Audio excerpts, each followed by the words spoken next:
नमस्कार दोस्तों, स्वागत है आपका साक्षी की आवाज़ चैनल में। तो दोस्तों, आज की कहानी है होली में रंग उड़ाते हुए लड़के ने जैसे ही पैसे देते हुए मुखौटा बेचने वाली औरत का चेहरा देखा तो उसके तोते उड़ गए, क्योंकि वह तो उसकी कौन थी वह महिला ये जानते हैं।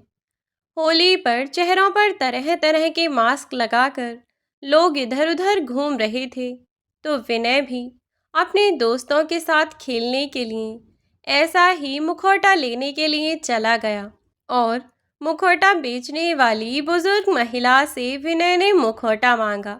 लेकिन उस महिला का चेहरा किसी ने बुरी तरह से रंग में रंग दिया था, जिसकी वजह से विनय उस महिला का चेहरा देख नहीं पाया। लेकिन जब विनय उस मुखौटे को बदलने के लिए आया तो महिला का चेहरा देखकर उसके रोंगटे खड़े हो गए, क्योंकि वह बुजुर्ग महिला तो आखिर कौन थी वह बुजुर्ग महिला जिसको देखते ही विनय के मुंह से चीख निकल गई। विनय कब तक ऐसे ही उदास बैठा रहेगा? देख, हम समझते हैं कि तुझे बहुत बड़ा दुख झेलना पड़ रहा है। किसी भी बच्चे के लिए यह दुख झेलना बहुत बड़ी बात होती है, और ऐसे में जब आप अपने माता पिता से सबसे ज़्यादा प्यार करते हो और एक ही साल के अंदर अंदर आपके माता पिता का आपसे यूँ दूर हो जाना कोई हंसी मजाक नहीं है। लेकिन कब तक खुद को यूँ कमरे में कैद करके बैठा रहेगा? जिंदगी कभी नहीं रुकती मेरे दोस्त, हमें आगे बढ़ना ही पड़ता है। मरने वाले के साथ कभी जाया नहीं जाता। हम चाहे कितना भी रो लें, कितना भी दुख मना लें, लेकिन उससे कुछ नहीं होगा। हमारे परेशान होने से, हमारे यूं रोते रहने से कुछ नहीं बदलने वाला। जो होना है वह होकर ही रहेगा। परेशान होने से तुम्हें कुछ नहीं मिलेगा। और फिर तुम इतने दुखी क्यों होते हो? तुम अकेले तो नहीं हो ना? तुम्हारे पास तुम्हारे कितने अपने हैं जो हमेशा तुम्हारा साथ देते हैं, हमेशा तुम्हें समझाते रहते हैं। तब विनय, जो कि पहले से बहुत उदास था, अपने दोस्त की ओर देखने लगा। विनय की आंखों में आंसू भरे हुए थे, जिन्हें देखकर उसका दोस्त विनय की आंखों से आंसू पोंछता हुआ बोला, विनय, तू इतना परेशान क्यों होता है? हम सब हैं ना तेरे साथ। तू बिल्कुल परेशान मत हो, हम सब तेरे साथ हैं और इस दुख को भुलाने में हम सब तेरी मदद करेंगे। लेकिन हिम्मत तो तुझे खुद ही करनी होगी ना। तू बिल्कुल परेशान मत हो, भगवान सब ठीक करेंगे। तभी विनय का दरवाज़ा खुला और उसके कमरे के दरवाजे पर उसकी भाभी आई और बोली, विनय, अब तो तुम्हारे दोस्त भी कब से तुम्हें समझा रहे हैं। हम तो तुम्हें समझा समझा कर थक गए, लेकिन इतनी सी बात तुम्हारी समझ में नहीं आती। अरे आखिर तुम कब समझोगे इस बात को कि मरे हुए लोग वापस नहीं आते, ना ही उनके साथ मरा जाता है। जिंदगी इंसान को जीनी ही पड़ती है। और फिर जब तुम्हारे दोस्त तुम्हारे साथ हैं तो तुम्हें इतना परेशान होने की क्या ज़रूरत है? और फिर हम सब भी तो हैं ना तुम्हारे साथ। तुम्हारे दोनों भाई हैं, तुम्हारी दोनों भाभियां हैं। बताओ, तुम्हें हम किसी चीज़ की कमी रखते हैं क्या? तब विनय ने अपनी आंखों से आंसू पोंछे और बोला, नहीं भाभी, आप लोग मेरे लिए किसी चीज़ की कमी नहीं रखते। लेकिन मैं क्या करूं भाभी, मैं चाहकर भी खुद को नॉर्मल नहीं कर पा रहा हूं। अपने मम्मी पापा के बिना मैं एक दिन नहीं रह पाता था। लेकिन मुझे क्या पता था कि यह साल मेरे लिए इतना अशुभ होगा कि एक ही साल में मैं अपने मम्मी पापा दोनों को खो बैठूंगा। यह कहता हुआ विनय हिचकी ले लेकर रोने लगा। तब विनय के दोस्त ने उसे गले लगाया, उसे समझाया कि विनय, तू बिल्कुल परेशान मत हो, हम सब तेरे साथ हैं और तुझे बिल्कुल अकेला नहीं छोड़ेंगे। भाभी, आप इसके सामने आंटी की कोई बात मत कीजिएगा। चल, उठ, उठ हमारे साथ चल। भाभी, हम इसे अपने साथ ले जा रहे हैं। जब तक यह घर के अंदर बंद रहेगा, तब तक यह वैसे भी उन सब चीज़ों को नहीं भूल पाएगा। तो विनय की बड़ी भाभी सुलेखा बोली, ठीक है, तुम लोग ले जाओ इसे अपने साथ और इसे अपने साथ सही से रखना, सही से ले जाना। और हाँ, इसका ध्यान रखना, कहीं इसे कुछ हो ना जाए। हर समय मम्मी पापा की याद में बस रोता रहता है। तुम लोगों के भरोसे भेज रही हूँ इसे। मेरा बच्चा सूख कर बिल्कुल कांटा हो गया है। तुम लोग इसके दोस्त हो। शायद तुम लोगों की कुछ बात सुन ले। शायद तुम लोग ही कुछ कर सको। हम तो समझा समझा कर थक गए इसे। लेकिन जब से इसने यह सब सुना है, तब से ना कुछ खाता है ना कुछ पीता है। बस हर समय रोता रहता है। ऐसे में यह भला क्या ही कर पाएगा। तुम समझाओ इसे। तब विनय का दोस्त मनीष बोला, आप परेशान मत होइए भाभी, हम इसे समझा देंगे। फिलहाल हम इसे अपने साथ लेकर जा रहे हैं। यहीं बस गांव में ही घूम के आना है। तब मनीष विनय को अपने साथ लेकर चला गया। साथ में उसके और भी दोस्त थे। विनय पूरे रास्ते घूमता फिरता उदास रहा था। तो मनीष ने उसे समझाया, विनय, मैं मानता हूँ कि तेरे मम्मी पापा तुझसे दूर हो गए, लेकिन तू कितना खुशनसीब है कि इतने अच्छे भैया भाभी तुझे मिले हैं। देखा तूने सुलेखा भाभी को, कितना परेशान हो रही थी वो तेरे लिए। माना कि आंटी नहीं है इस दुनिया में, लेकिन भाभी भी तेरी माँ की तरह तेरा ख्याल रखती हैं। तूने सोचा है तुझे इस हालत में देख देख कर उन पर क्या बीत रही होगी। तेरे सामने वह कुछ कहती नहीं, पर मैं दावे से कह सकता हूँ वह जितनी परेशान थी उस हिसाब से तो वह रोज़ तेरे लिए रोती होंगी। तेरे पीछे तुझे अपने बच्चों की तरह मानती हैं, और तू उनके बारे में ज़रा सोच नहीं सकता। तो विनय चुपचाप उनकी सब बातें सुनता रहा। फिर विनय बोला, मैं क्या करूं मनीष, मैं भी खुद को संभालने की बहुत कोशिश कर रहा हूँ, लेकिन तू तो जानता है ना, मैं अपने मम्मी पापा के बिना कभी रहा ही नहीं, शुरू से ही। पर अब मजबूरी थी, पढ़ाई के लिए बाहर जाना पड़ा। मुझे क्या पता था कि वापस लौटूंगा तो यह सब देखना पड़ेगा। मुझे नहीं पता था कि मेरे साथ यह सब हो जाएगा। लेकिन तू सही कह रहा है, मैं अपनी वजह से सबको परेशान तो नहीं कर सकता ना। इसीलिए मैं हिम्मत करता हूँ और आज तुझसे वादा करता हूँ कि मैं खुद को संभालने की पूरी कोशिश करूँगा और जल्द से जल्द खुद को नॉर्मल करूँगा। अपनी वजह से घर में बाकी सब लोगों को परेशान नहीं करूँगा मैं। तब हंसते हुए मनीष ने उसे गले लगा लिया और बोला, ये हुई ना बात, और इस चीज़ में हम सब तेरी मदद करेंगे।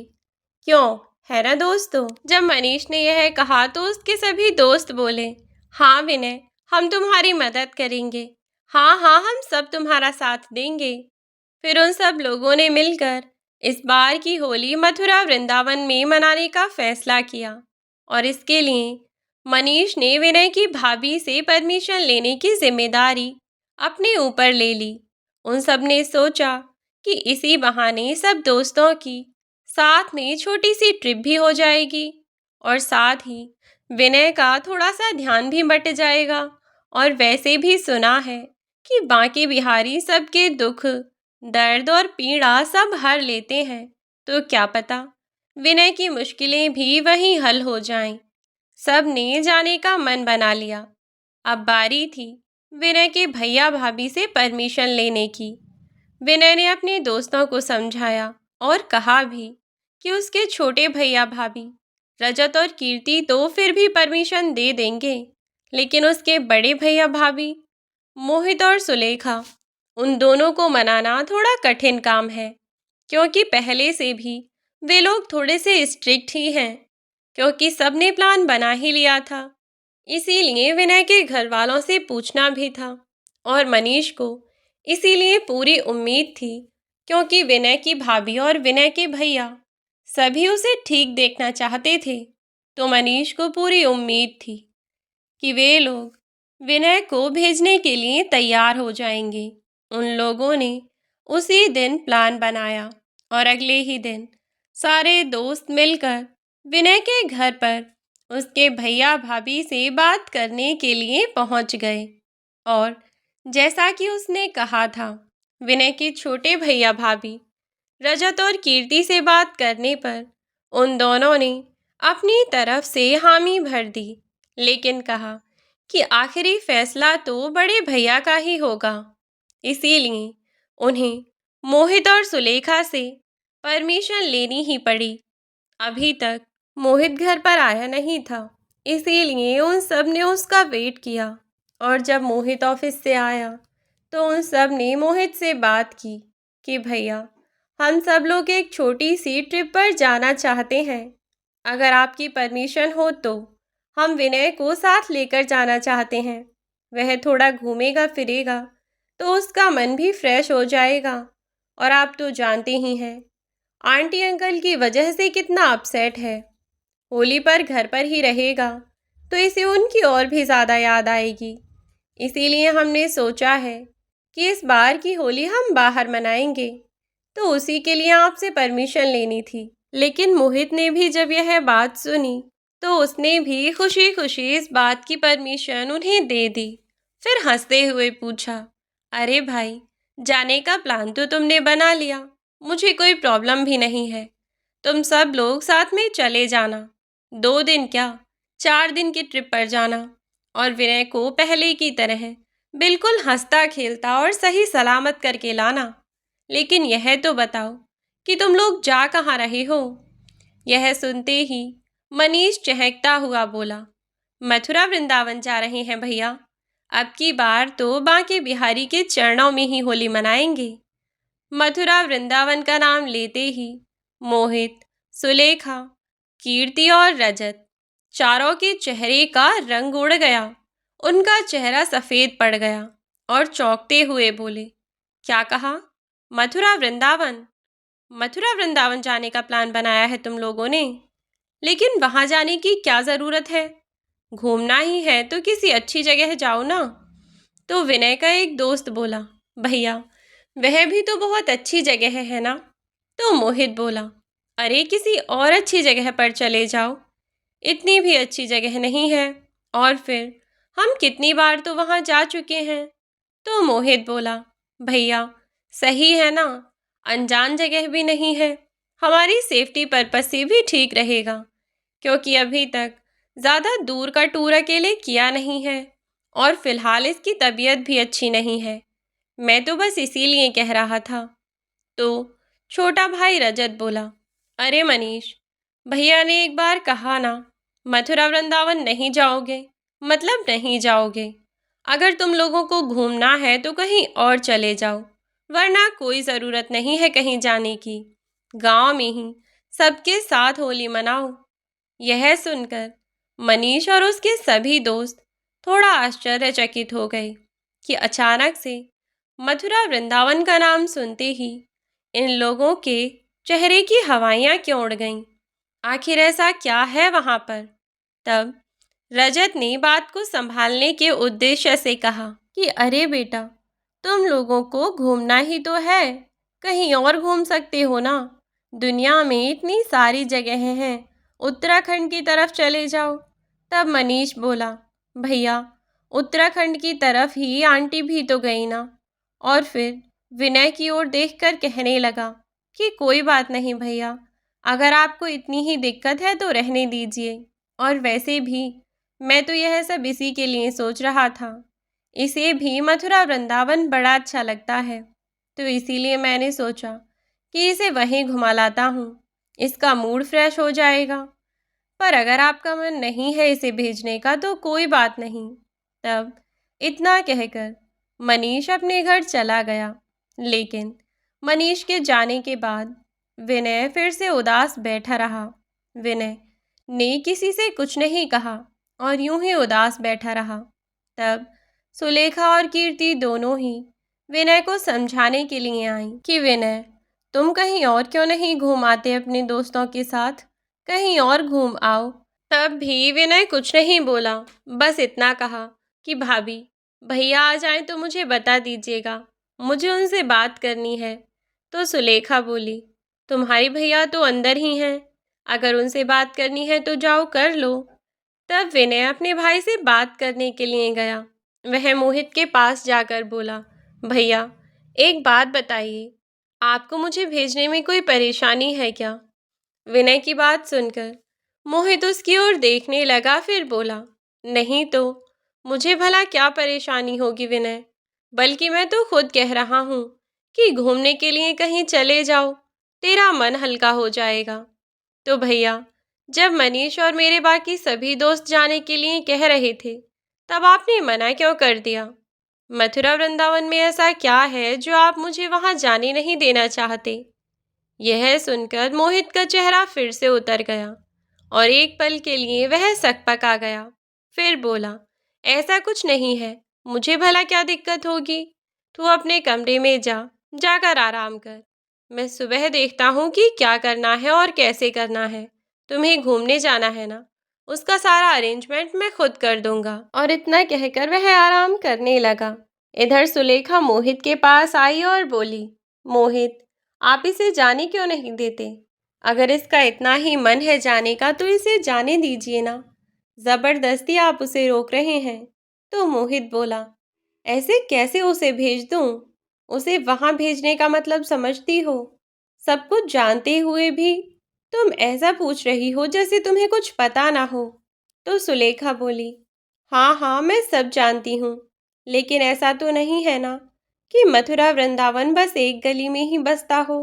अरे, इतनी बड़ी जगह है, इतना बड़ा शहर है, इतनी दूर दूर के लोग वहाँ आए हुए होंगे।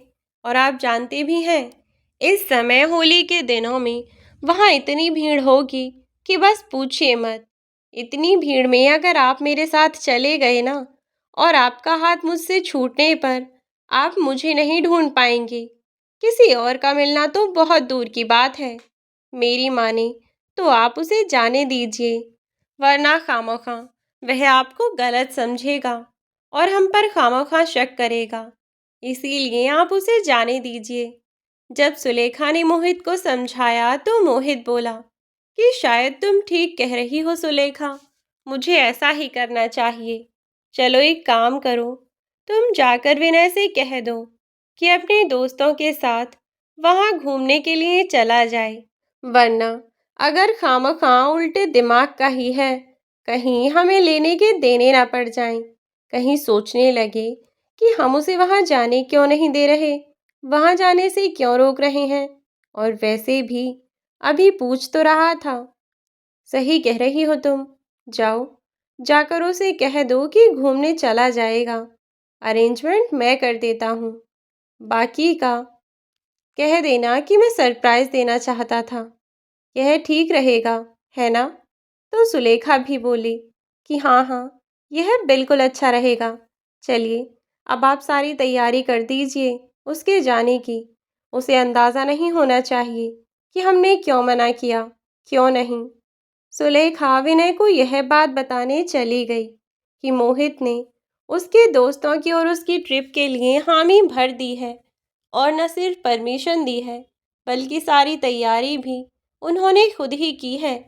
यही सोचकर सुलेखा वहाँ से चली गई और इधर मोहित सोच विचार में लगा हुआ था। अगले ही दिन मोहित ने अपने भाई के लिए सरप्राइज जो प्लान किया था, उसके अनुसार अपने भाई के लिए उसने जाने आने की टिकट्स, रहने की व्यवस्था, सब कुछ अरेंज कर दिया। और साथ ही उसने विनय को पैसे देकर कहा कि विनय, आराम से किसी अच्छी जगह रुकना है, होटल मैंने वहाँ बुक कर दिया है। यह पैसे तुम्हारे खाने पीने के और तुम्हारे घूमने फिरने के पैसे हैं। और उसने मनीष को अच्छे से समझाया कि मनीष, मैंने होटल बुक करा दिया है, तुम लोग इसी होटल में रुकना। और हाँ मनीष, विनय को लेकर ज़्यादा इधर उधर घूमने की कोशिश मत करना। बस मंदिरों में ही जाना, और मंदिरों में दर्शन करवाने के बाद इसे ज़्यादा से ज़्यादा आराम करवाना, क्योंकि अभी इसकी तबीयत इतनी भी अच्छी नहीं है जो इसे पूरे दिन घुमाया जा सके। मोहित ने परमिशन तो दे दी थी, लेकिन उन लोगों को यह सब बातें समझाकर आखिरकार उन लोगों ने घूमने के लिए विनय को भेज ही दिया। और विनय भी एक लंबे समय के बाद आज मुस्कुरा रहा था। थोड़ा बहुत। वह आज खुश था। इतने दिनों के बाद वह घर से बाहर निकला। उसके चेहरे पर उदासी भी थी और घर के बाहर वृंदावन जैसी जगह घूमने जाने की उत्सुकता भी थी और खुशी भी थी। और वह सब दोस्त घर से निकल पड़े। पूरे रास्ते विनय के दोस्तों ने खूब मस्ती मजाक किया। सब दोस्तों ने साथ में मिलकर खूब सारे गेम खेले और भी बहुत एंजॉय किया। ऐसे ही हंसते खेलते उन्होंने वह सफ़र तय किया और कुछ ही घंटे का सफ़र तय करने के बाद वे लोग मथुरा वृंदावन पहुंच गए। वहां जाने के बाद उन्हें उस होटल में पहुंचना था जिस होटल में बुकिंग विनय के भैया यानी मोहित ने करवाई थी। जल्दी ही वे लोग इस होटल में भी पहुंच गए और वहां जाकर फ्रेशन अप हुए और आराम करने लगे। शाम को विनय और उसके दोस्त नहा धोकर बिल्कुल तैयार हो गए और प्रेम मंदिर में घूमने के लिए वहां निकल पड़े। वहां से निकलकर जैसे ही वे प्रेम मंदिर पहुंचे तो वहां का माहौल कुछ और ही था। विनय को बहुत ही सुकून और शांति का अनुभव हो रहा था। उन लोगों ने बहुत अच्छे से दर्शन किए और जैसा कि मोहित ने उन्हें समझाया था, और साथ ही विनय के भैया भाभी उन्हें बार बार फोन करके अपडेट ले रहे थे कि वे लोग अभी कहाँ हैं कहाँ नहीं।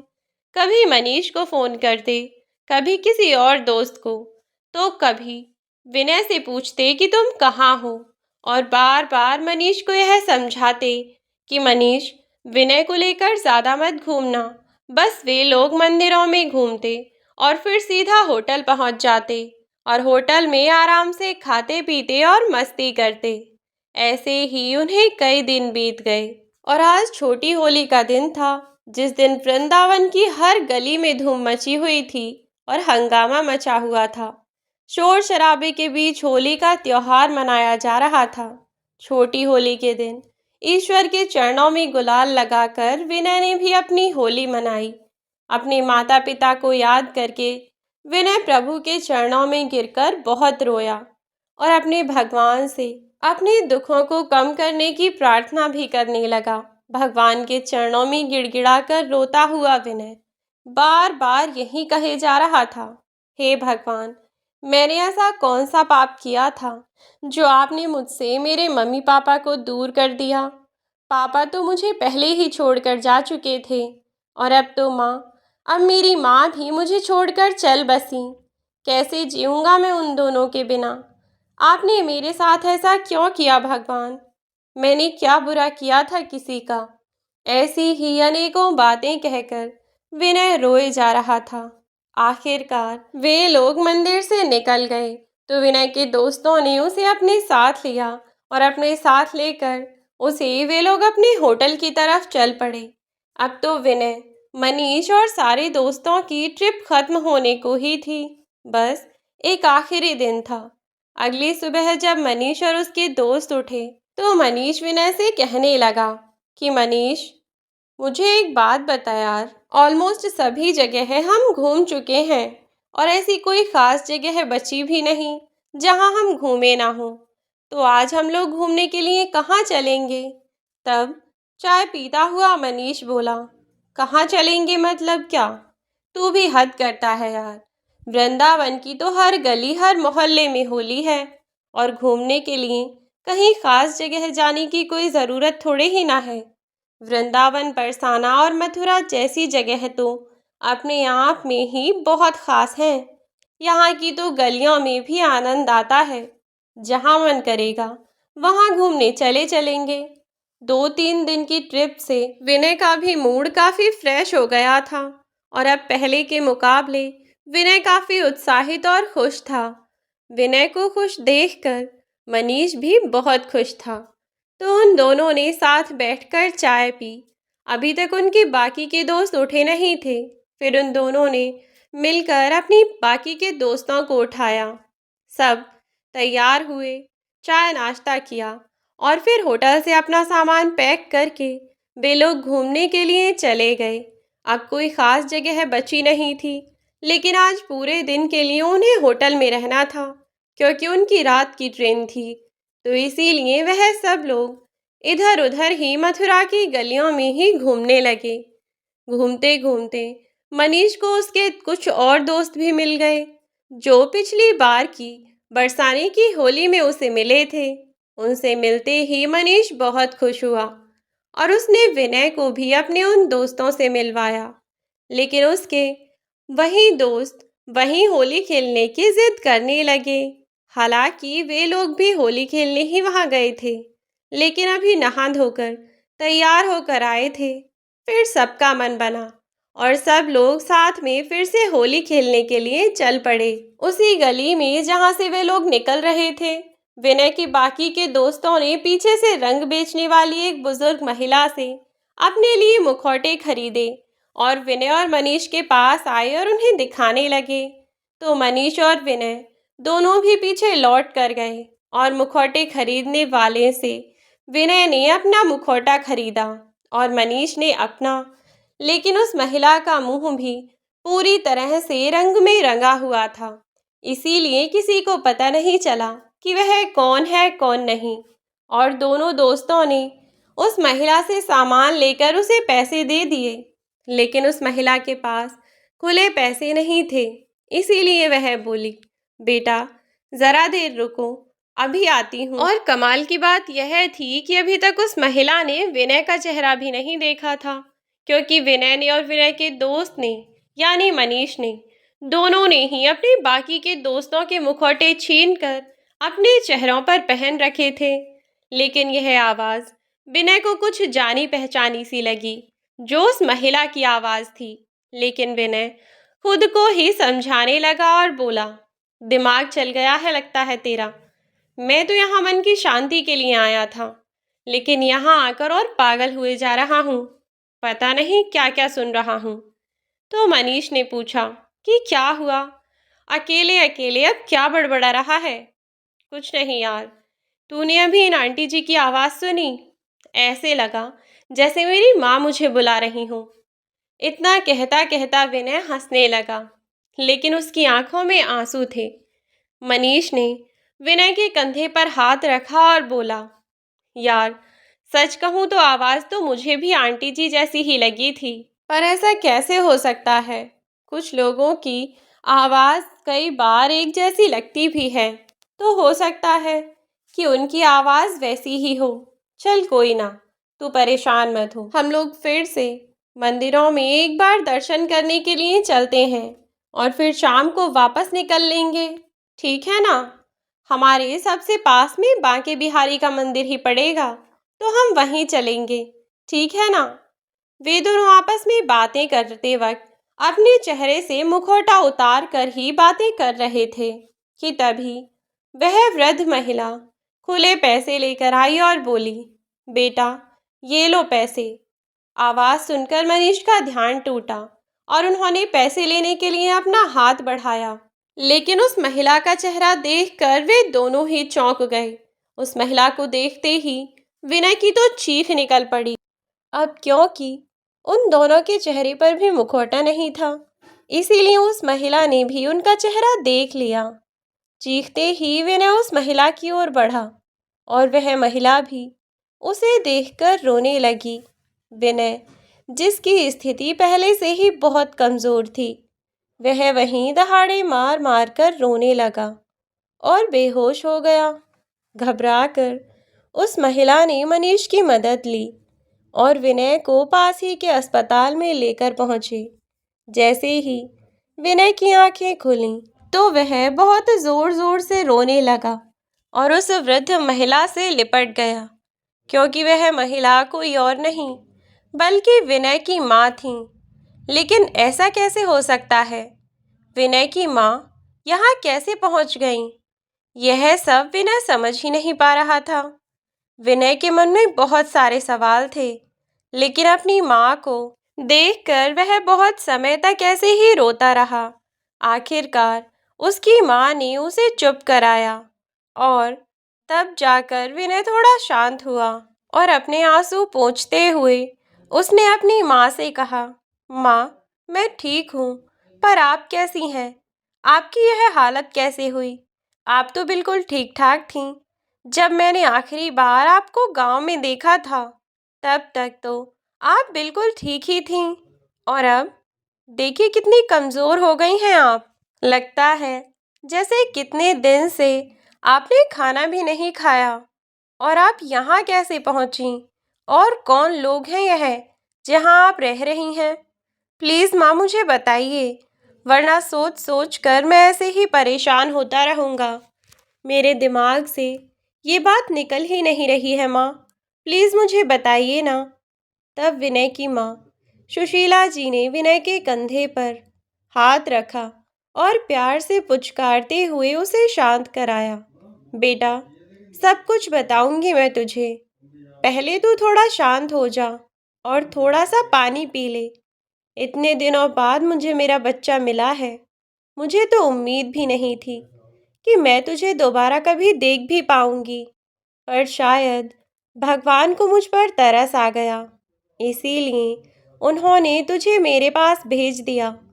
वरना मैं तो अपनी आखिरी इच्छा के साथ शायद यूं ही भगवान के पास चली जाती।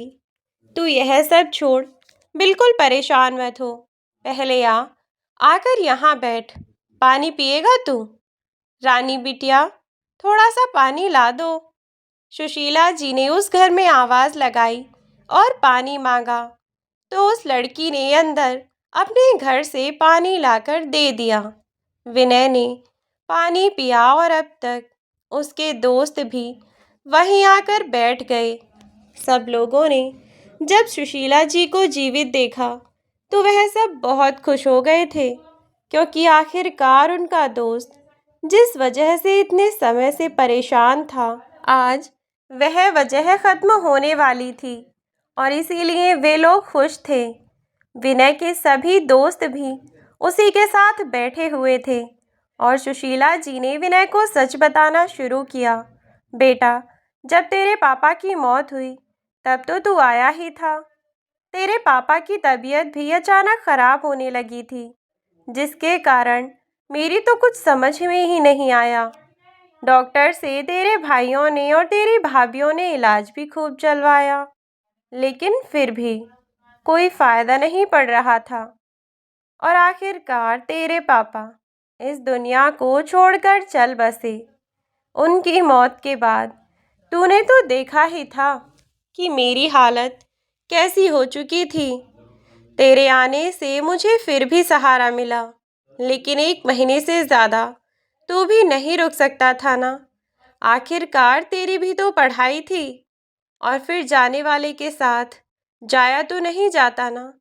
इसीलिए तो मैंने तुझे वापस भेज दिया था, ताकि तू अपनी पढ़ाई जारी रखे और अपने पापा का सपना पूरा कर सके। तेरे जाने के बाद पूरा घर मुझे सूना सा लगने लगा था।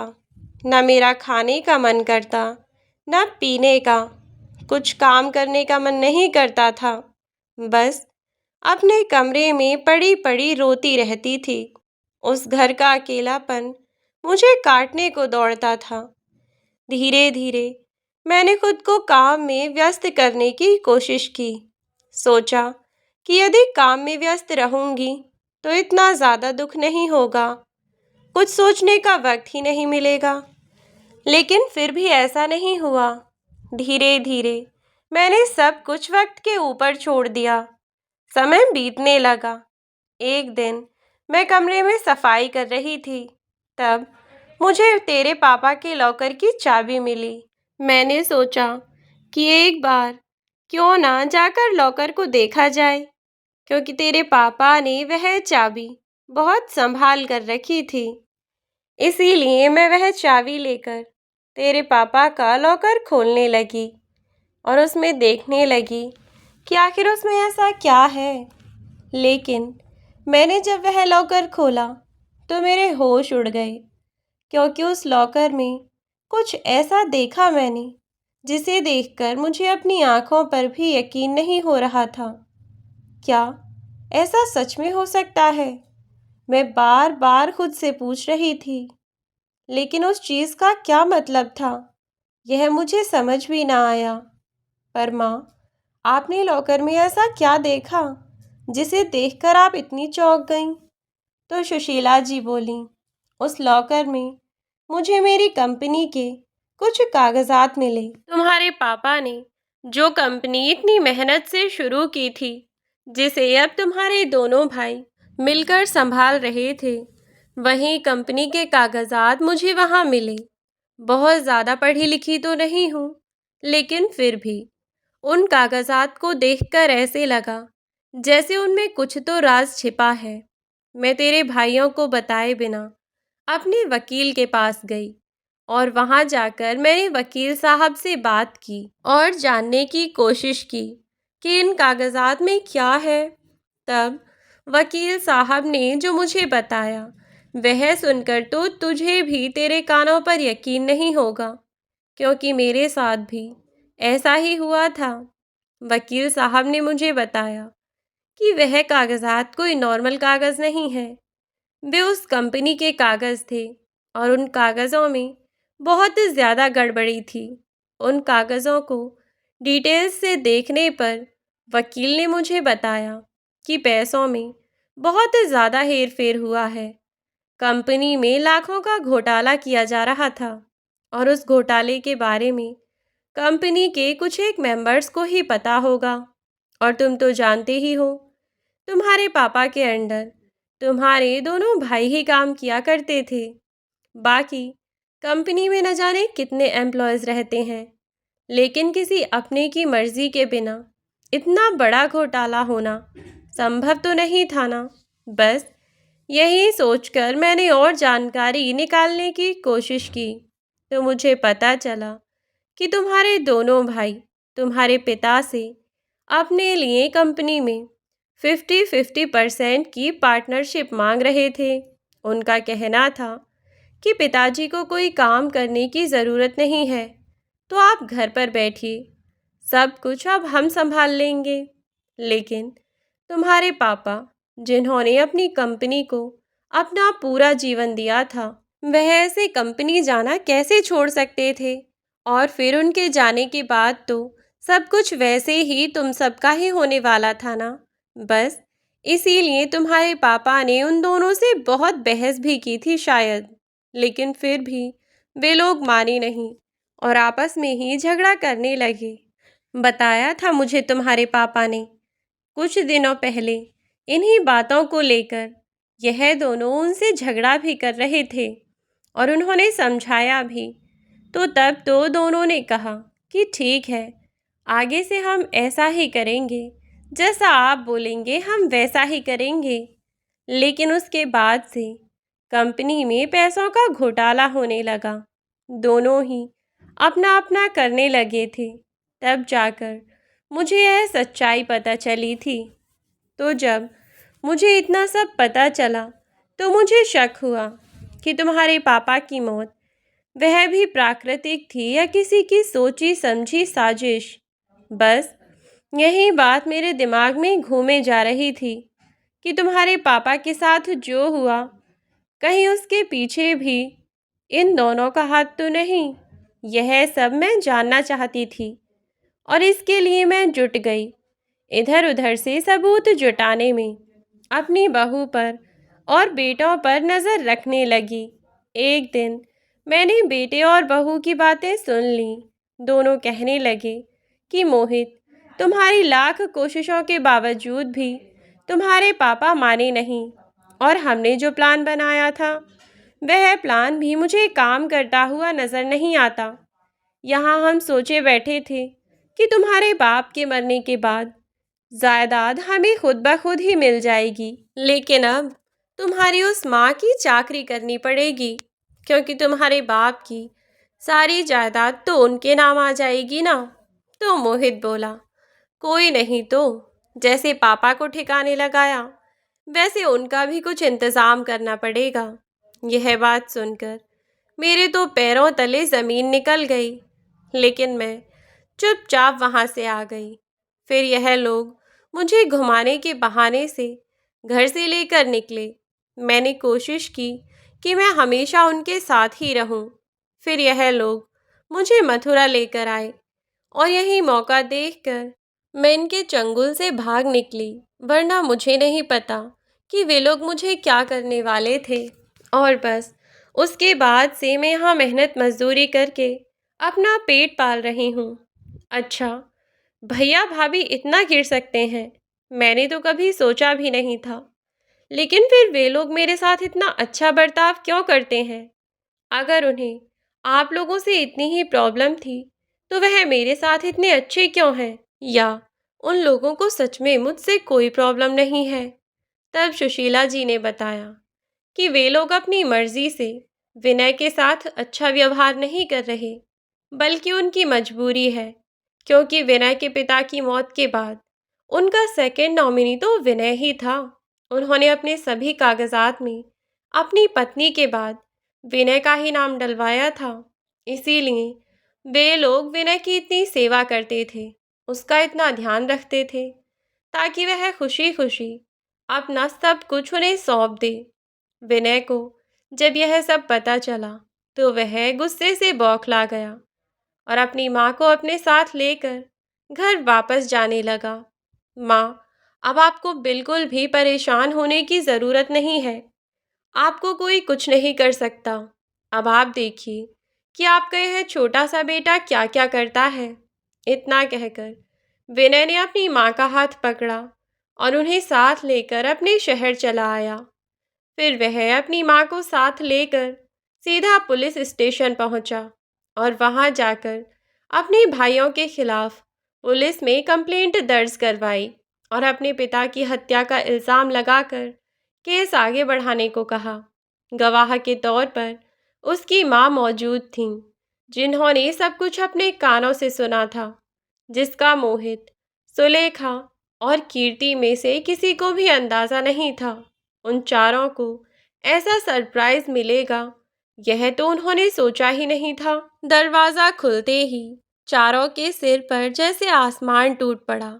पुलिस को देखते ही रजत और कीर्ति ने भागने की कोशिश की और मोहित, जो कि अपने कमरे में था, वह भी कमरे से भागने लगा।